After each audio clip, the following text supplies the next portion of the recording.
Hi எல்லோரும் எப்படி இருக்கீங்க? இன்றைக்கி நம்ம என்ன பார்க்க போகிறோன்னா, அரைக்கீரை வந்து புளி போட்டு கடையிறது எப்படின்னு பார்க்க போகிறோம். அதுக்கு முன்னாடி இப்போ தான் நீங்கள் ஃபஸ்ட் டைம் எங்கள் சேனலில் பார்க்குறோன்னா சப்ஸ்கிரைப் பண்ணிங்க. வாங்க வீடியோக்குள்ளே போகலாம். 3 வெங்காயம் எடுத்திருக்கேன். பெரிய பெரிய வெங்காயம் 3 வெங்காயம் எடுத்திருக்கேன். 3 தக்காளி பெருசு பெருசாக எடுத்திருக்கேன். ஏன்னா எனக்கு தேவையான அளவு இது நான் சொல்கிற அளவு வந்து 4லேருந்து 5 பேர் சாப்பிட்லாம் தாராளமாக.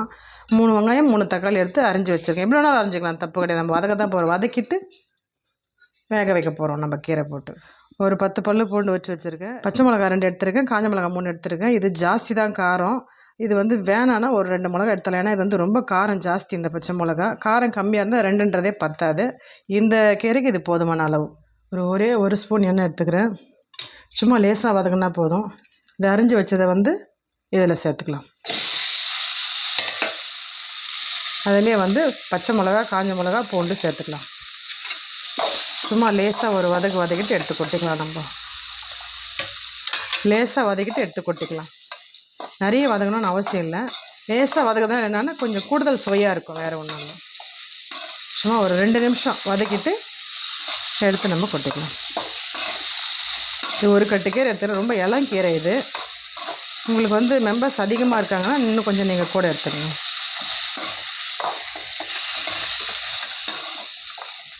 இதை வதக்கிட்டு பார்க்கலாம். வதங்கிடுச்சு. சும்மா ஒரு 2 நிமிஷம் தான் நான் வதக்கினேன், போதும். இதை எடுத்து நம்ம குக்கரில் சேர்த்துக்கலாம். இது சின்ன நெல்லிக்காய் அளவு சின்னதாக கொஞ்சமாக நான் புளி எடுத்துக்கிறேன். இதுவே ஜாஸ்தி தான். இதில் ஒரு 3/4 இருந்தால் சரியாக இருக்கும். நீங்கள் இதே அளவு எடுத்துக்கங்க. சிலர் வந்து இதை குக்கர்லேயே போட்டு விசில் வைக்கும் போதே போட்டுப்பாங்க. நான் அந்த மாதிரி பழக்கம் இல்லை. நான் தனியாக ஊற வச்சு கொதிக்க வச்சுக்கிறேன். நீங்கள் குக்கர்லேயே கூட இதை போட்டுக்கலாம். ஆனால் குக்கரில் போடும்போது கொஞ்சம் அதிகமாக புளிப்பு தன்மை இருந்தால் கொஞ்சம் குறைச்சிக்கோங்க. இது அரைக்கீரை வந்து நல்லா 2-3 தண்ணியில் நான் கழுவி வச்சுருக்கேன். இதை எடுத்து நம்ம சேர்த்துக்கலாம். வெங்காயம் தக்காளி வதக்கிறத நம்ம குக்கரில் சேர்த்துட்டோம். அது கூடவே நம்ம அரைக்கீரையும் சேர்த்துக்கலாம். இது வந்து பார்க்கும்போது தான் நிறைய இருக்கிற மாதிரி தெரியும். ஒரே ஒரு கொஞ்சம் வெந்ததுனாலே அப்படியே உள்ளே போயிடும். எல்லா கீரையும் கொஞ்சமாக தான் ஆகிடும்.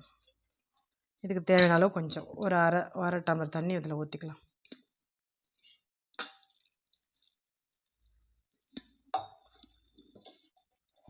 அவ்வளோதான். இது வந்து ஒரு 2 விசில் இல்லை 3 விசில், அதுவே ஜாஸ்தி தான். விசில் வச்சுட்டு வெந்த பிறகு பார்க்கலாம். நம்ம வந்து கீரையை தாளிச்சிக்கலாம். ஒரு ஸ்பூன் எண்ணெய் விட்டுருக்கேன்.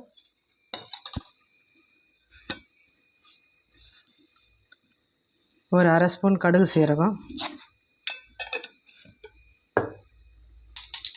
இதில் வந்து காஞ்ச மிளகாய் வந்து நீல வாக்கில் இருக்கிற காஞ்ச 3 கட் பண்ணி போட்டிருக்கேன். கடுகு பொரிஞ்சிச்சு. இதுக்கு வந்து பெருங்காயம் போட்டுக்கலாம். புளி வந்து கரைச்சி வச்சுருக்கேன், அதை இதில் சேர்த்துக்கலாம். நான் இந்த மாதிரி தான் செய்வேன். சிலர் வந்துட்டு வெங்காயம் தக்காளி கீரை காஞ்ச மிளகா பூண்டு அது கூடவே புளியும் போட்டு, உங்களுக்கு இது வந்து கஷ்டமாக இருக்குது அப்படின்னு சொன்னிங்கன்னா, சிரமமாக இருக்குது அப்படின்னு சொன்னிங்கன்னா, நீங்கள் அந்த புளியை வந்து அந்த கீரையிலே நீங்கள் சேர்த்துக்கலாம், தப்பு கிடையாது. இப்போ வெறும் தாளித்து மிளகா பெருங்காயம் வரைக்கும் தாளிச்சிட்டு அதில் கடைஞ்சி அதை கொட்டிக்கலாம். அப்படியும் செய்யலாம். நான் வந்து மேக்ஸிமம் செய்கிறது இப்படி தான் செய்வேன். அந்த மாதிரியும் செய்யலாம், தப்பு இல்லை. அதில் வந்து சில திப்பிகள்லாம் இருக்கும், மண் இருக்கும். அதனால் நான் வந்து கரைச்சி நான் சேர்த்துப்பேன். அதான் ஒரு ரீசன். பாருங்கள், நல்லா வெந்து போச்சுக்கிறேன். எவ்வளோ ஃபுல்லாக இருந்துச்சு பாருங்கள். இப்போ பாருங்கள் எங்கே போயிடுச்சு பாருங்கள். ஃபுல்லாக உள்ளே போயிடுச்சு. மேலே போட்டது இங்கே போயிடுச்சு. கொஞ்சமாக ஆகிடும், அவ்வளோதான். ஒரு கட்டு கீரை எவ்வளோ வந்தது பாருங்கள். இது தண்ணி இல்லாமல் எடுத்து நம்ம கல்சட்டியில் சேர்த்துட்டு கடைஞ்சிடலாம். குக்கர்லேருந்து எடுத்து இதில் போட்டுட்டேன். கல்சட்டியில் சேர்த்துக்கிட்டேன். தண்ணி இல்லாமல் எடுத்து போட்டிருக்கேன். இது நம்ம கடைஞ்சிடலாம். பச்சை தண்ணி நம்ம இதில் சேர்க்கவே கூடாது. இது கீரை வேக வச்ச தண்ணி பாருங்கள் எவ்வளோ இருக்குது பாருங்கள். ஊற்றின தண்ணி அப்படியே இருக்குது. இந்த தண்ணி தான் நம்ம அதில் சேர்க்கணும். பச்சை தண்ணி நம்ம சேர்க்கக்கூடாது. கடைஞ்சிட்டு பார்க்கலாம். இது நல்லா கடைஞ்சிட்டேன் பாருங்கள். இப்போது இந்த வேக வச்ச தண்ணி எடுத்து ஊற்றிக்கலாம். நல்லா கடைஞ்சாச்சு. வேக வச்ச தண்ணி எடுத்து ஊற்றிக்கலாம். ரொம்ப தண்ணி ஊற்றாதீங்க. ரொம்ப இது கொஞ்சம் கட்டியாக தான் இருக்கணும், அப்போ தான் நல்லாயிருக்கும். தேவையான அளவு உப்பு போட்டுக்கிறேன். நான் கடைஞ்சதை வந்து கொஞ்சம் திட்டமாக தண்ணி ஊற்றி எடுத்து வேறு பாத்திரத்தில் மாற்றிக்கிட்டேன். இப்போ தாளிச்சதை எடுத்து இதில் சேர்த்துக்கலாம். பாருங்கள், தாளிச்சதை வந்து இதில் சேர்த்துக்கிறேன். இது வந்து புளிப்பு உங்களுக்கு அதிகமாக வேணுன்னா அதிகமாக சேர்த்துங்க. இது வந்து புளிச்சக்கீரை தான் பேர். புளி போட்டு கடையிற கீரை பேர் புளிச்சக்கீரை இல்லை. புளி போட்டு கடையிறது, பருப்பு இல்லாத கடையிறது. தேவையான அளவு போட்டுக்கிட்டேன். புளி வந்து உங்களுக்கு பத்தலைன்னா அதிகமாக போட்டுங்க. திட்டமாக சாப்பிட்ற மாதிரி இருந்தால் திட்டமாக போட்டுங்க. நான் ஒரு கரண்டி போட்டேன், சரியாக இருக்குது. கீரை ரெடி ஆகிடுச்சு. இப்போ நம்ம சைட் டிஷ் எப்படி செய்யலான்னு பார்க்கலாம். கீரைக்கு வந்து சைட் டிஷ் வந்து கத்திரிக்காய் உருளைக்கிழங்கு பொரியல் செய்ய போகிறோம். அதுக்கு ஒரு வெங்காயம் அரிஞ்சிருக்கேன், ஒரு தக்காளி அரிஞ்சிருக்கேன், ஒரு 5-6 பல்லு பூண்டு தட்டி வச்சுருக்கேன், கொஞ்சம் கருவேப்பிலை வந்து நறுக்கி வச்சுருக்கேன். இப்போ தாளிச்சிக்கலாம். ஒரு 2 ஸ்பூன் எண்ணெய் விட்டுக்கிறேன்.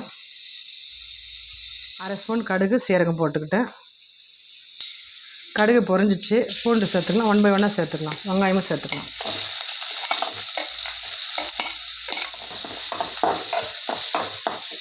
இது பாதி வதங்கட்டோன்னு நம்ம தக்காளி சேர்த்துக்கலாம்.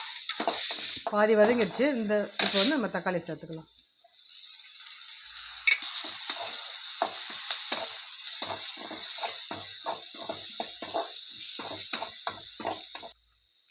கத்திரிக்காயை உருளைக்கிழங்கு அரிஞ்சு தண்ணியில் போட்டு வச்சுருக்கேன். இது தண்ணியில் இல்லாமல் வெளியில் இருந்தால் கருப்பு கலர் மாறிடும். அதனால் தண்ணியில் தான் இருக்கணும். நம்ம வதக்கும் போது எடுத்து அதில் கடாயில் சேர்த்துக்கணும். நல்லா வதங்கிடுச்சு. இப்போ நம்ம உருளைக்கிழங்கு கத்திரிக்காய் அதில் சேர்த்துக்கலாம்.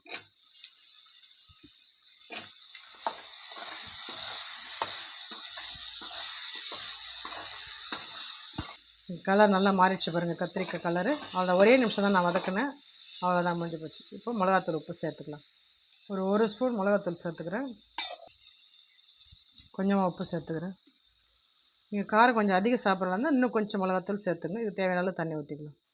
இது மூழ்கிற அளவு தண்ணி ஊற்றணும்.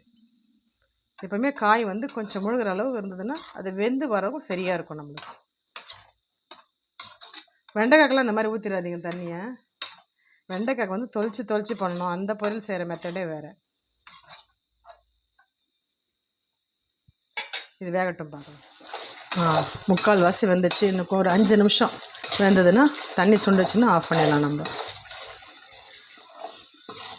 தண்ணி மொத்தம் சுண்டிடுச்சு. அவ்வளோதான், முடிஞ்சு போச்சு. நிறுத்திக்கலாம். இந்த ஸ்டேஜில் நம்ம நிறுத்திக்கலாம்.